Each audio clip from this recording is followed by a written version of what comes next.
आप देख रहे हैं the mobile and gadget show Abhishek और दिनेश के साथ। और आज इस शो में हम बहुत ही सीरियस टॉपिक के बारे में डिस्कशन कर रहे हैं, जो है रैंसमवेयर, जिसने दुनिया भर को डरा रखा है। बिल्कुल।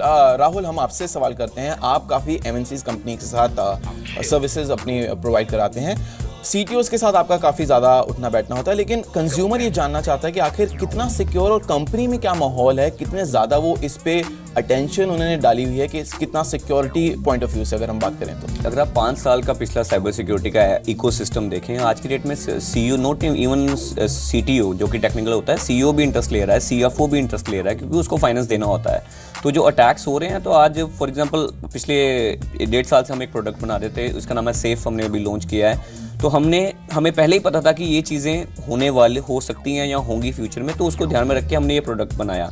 And the beauty of that product is, जो हमें भी अच्छा लगा देख के, कि जहाँ जहाँ डिप्लॉय किया अपना सेफ, एक भी क्लाइंट हमारा इन्फेक्ट नहीं हुआ इस रैंसमवेयर से। पवन जी, मैं आपसे जानना चाहूँगा कि दरअसल हमारी सरकार, सरकारी संस्थाएं, सरकारी बैंक, जितनी सारी चीज़ें हैं, ये कितनी ज़्यादा इस मुद्दे के ऊपर, जो साइबर सिक्योरिटी के ऊपर, कितनी ज़्यादा जागरूक हुई हैं? क्योंकि मुझे याद है कि 5 साल पहले हमारा कुछ इसी मैटर के ऊपर डिस्कशन हुआ था और मैंने आपसे पूछा था कि कितनी जागरूक हैं। तो उन 5 सालों में और आज की तारीख में कुछ बदलाव आया है या तस्वीर अभी भी वैसी की वैसी है? थोड़ा सा बदलाव आया है, लेकिन अभी फासला तय करना बहुत आगे। उसका कारण ये है कि भारतवर्ष में हमने साइबर सुरक्षा को जितनी नंबर 1 प्रायोरिटी देनी चाहिए वो नहीं दी है। हम लोग लिप सर्विस प्रदान करते हैं। भारत ने आज तक केवल एक राष्ट्रीय साइबर सुरक्षा नीति का गठन किया था 2013 में। वो 2013 था और आज 2017 है। ये नीति केवल एक कागजी घोड़ा बनकर रह गई, हम उसको इम्प्लीमेंट नहीं कर पाए। यहाँ तक कि चीन जैसे राष्ट्र भारत से एक मीलों आगे चले गए, उन्होंने विशिष्ट प्रकार के साइबर सुरक्षा कानून ले आए, लेकिन भारत तभी भी अपनी निंद्रा में ग्रस्त रहा। साइबर जो लॉ है भारत का, सूचना प्रौद्योगिकी कानून, उसका संशोधन करना पड़ेगा।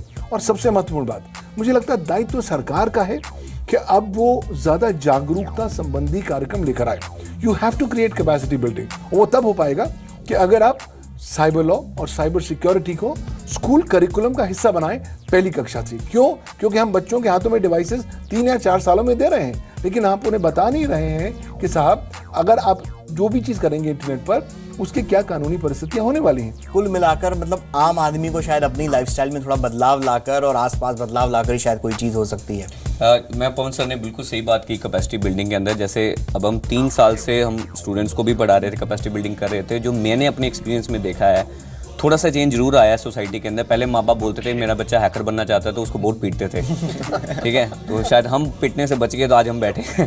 तो वो जो माँ बाप की सोच थी वो चेंज हुई है। आज बच्चे, हमारे पास माँ बाप आते हैं, अपने 12th स्टैंडर्ड के बच्चे को बोलते हैं कि पढ़ना है। अब 12th स्टैंडर्ड के नीचे हम जैसे हम नहीं पढ़ा सकते, कोई बच्चे का नहीं होता, नहीं लड़ते हैं हमसे कि नहीं हमें बच्चे को साइबर सिक्योरिटी एक्सपर्ट बनाना है। तो वो चीज़ हो रही है, लेकिन गवर्नमेंट पॉइंट ऑफ व्यू से, ऑर्गेनाइजेशन पॉइंट ऑफ व्यू से, कंपनियों को चाहिए एटलीस्ट एक सेशन, 1 साल में 1 सेशन तो सिक्योरिटी का रखवाइए। मुझे लग रहा है कि अब मेरा इंसानियत से विश्वास उठता जा रहा है। नहीं ऐसे, तो ऐसे आप कुछ प्रो टिप्स हमें देना चाहेंगे और हमारे व्यूअर्स को इसके भी? सबसे पहले रैंसमवेयर के लिए तो आप ये ध्यान रखिए, कोशिश कीजिए कि आजकल बहुत सारी क्लाउड सर्विसेज चल रही हैं। क्लाउड सीरीज के अपने अटैक्स हैं, बट उसके बारे में मैं बात नहीं करूंगा। बट अभी रैंसमवेयर के से बचने के लिए सबसे पहले आपको क्या चाहिए, अपना जितना भी अगर आपको लगता है क्रिटिकल डेटा है, उसको जिप कीजिए, उसके ऊपर पासवर्ड लगाइए, क्योंकि अगर वो भी कहीं ले जाए तो उसको कोई खोल ना सके। उसको किसी क्लाउड सर्विस पे, ड्रॉप बॉक्स है और बहुत सारी क्लाउड सर्विसेज आपकी हैं, वहाँ पे गूगल ड्राइव पे रखिए। दूसरा, जितने भी आपके ईमेल्स होते हैं, अगर आपको अननोन किसी रिसेप्शन से मेल आता है, तो कोशिश कीजिए उसके अटैचमेंट ना ही खोलें फॉर द टाइम बिंग।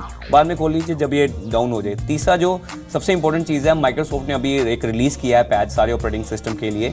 और इंडिया में सबसे बड़ी प्रॉब्लम है, एक तो पायरेसी है, और लोग, कंपनियां, छोटी मोटी कंपनियां जो एसएमबी होती हैं, वो नहीं खर्च सकती पैसे, तो पायरेटेड सॉफ्टवेयर लगाती हैं। लेकिन वो ये नहीं समझती कि जो पायरेटेड सॉफ्टवेयर होते हैं उसके अंदर माइक्रोसॉफ्ट ऐसी अपडेट्स नहीं देता, तो आपको जितनी सिक्योरिटी अपडेट नहीं देता। तो और जिन लोगों के पास है, जो बिजनेसमैन है, वो कई बार ऑफलाइन अपनी अपडेट्स बंद कर देते हैं ताकि उनका डेटा बचे, तो या फायरवॉल बंद कर देते हैं ताकि थोड़ा डाटा स्पीड से आए। तो जब आप फायरवॉल और अपडेट्स बंद कर देते हैं, तो आपने जो आपका पहरेदार आपके घर का, उसको हटा दिया है। आपने बोला पहरेदार क्यों हटाया? नहीं, वो बहुत टाइम लेता था लोगों को जांचने में, तो लोग अंदर नहीं आ पाते थे।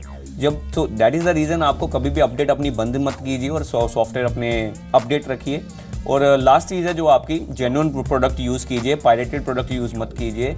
पायरेटेड प्रोडक्ट आप देखिए ना, अगर आपके 10,000 का कोई सॉफ्टवेयर लिया है और कभी आपने देखा किसी ने उसको फ्री में डाल दिया है, वो रिश्तेदार तो आपका है नहीं या उससे बहुत प्यारा आपसे, तो जरूर वो क्या करते हैं EXE फाइल के अंदर एक अपना गिफ्ट ऐड कर देते हैं जिसे बोलते हैं ट्रोजन या मैलवेयर।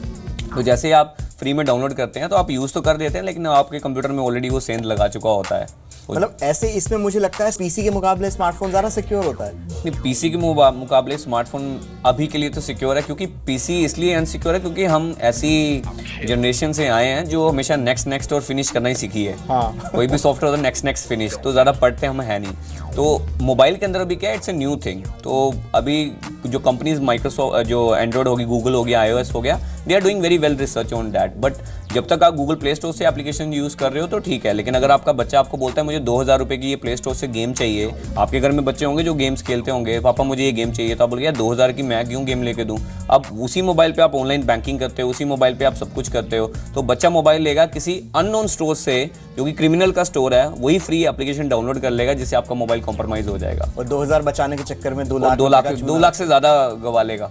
पवन जी, जाते जाते एक आखिरी सवाल, सपोज अगर कोई इंडिया में किसी के साथ रैंसमवेयर अटैक हो गया है, उसके लिए प्लान ऑफ एक्शन आगे क्या हो? देखिए, प्लान ऑफ एक्शन बहुत साफ है, जहां से जागे वहीं से सवेरा समझें। आज अटैक हो गया है, कोई बात नहीं, अगर इससे भी हम सीख ले लें और आने वाले समय में अपने डेटा का लगातार बैकअप करते रहें, डेटा को सुरक्षित रखें, साइबर सिक्योर हैबिट्स अपनाएं, साइबर गुड हाइजीन का इस्तेमाल करें और जीवन में और अपने रोजमर्रा के प्रोफेशनल, पर्सनल और बिजनेस लाइफ में भी साइबर सिक्योरिटी को हिस्सा बनाएं, जीवन जीने की शैली बनाएं, तो मैं मानता हूं कि आपके आने वाला कल ज्यादा उज्जवल होगा और ज्यादा सुरक्षित।